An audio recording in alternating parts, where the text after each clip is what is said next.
Renz Abando nagpasabog, sinalpakan at sinupalpal pa ang import ng Sono.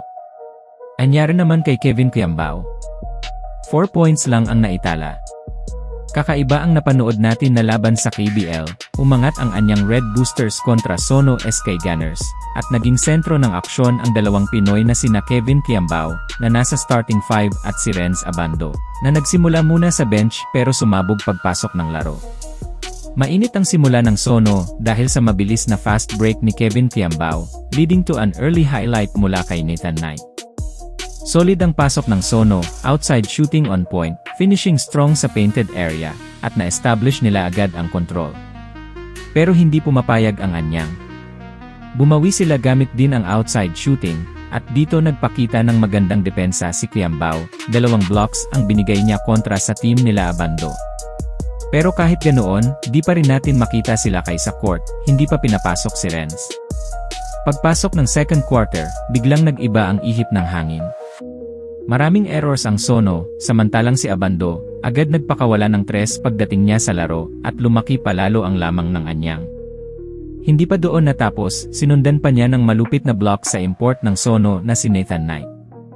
Grabe ang energy ni Abando, mula nang ipasok, ramdam agad ang impact. Pero hindi rin nagpapatalo ang point guard ng Sono, na pumitik ng long 3 sa 1-minute mark ng second quarter. Kahit ganun, may sagot ang anyang bago matapos ang half at sa scoreboard, lumalabas ang score na 36-42, dikit pero lamang pa rin ang Red Boosters. Pagdating ng third quarter, dito nagkaroon ng poster moment, literal. Renz Abando, sinalpakan ng todo ang Sono. Isang matinding poster dunk ang ginawa ni Air Abando, na talagang nagpaugong sa buong arena. Habang nag-aapoy ang laro ni Abando, kabaliktaran ang kay Quiambao. Struggle mode si Kabayan, hirap makakonvert, hirap sa spacing, hirap sa rhythm. Nakuha pa ni Abando ang bola, na nagresulta pa sa 3 para sa anyang. Dahil dito, napilitan ang Sono na mag-adjust, bench players ang pinalaro, at surprisingly, gumanda pa ang takbo.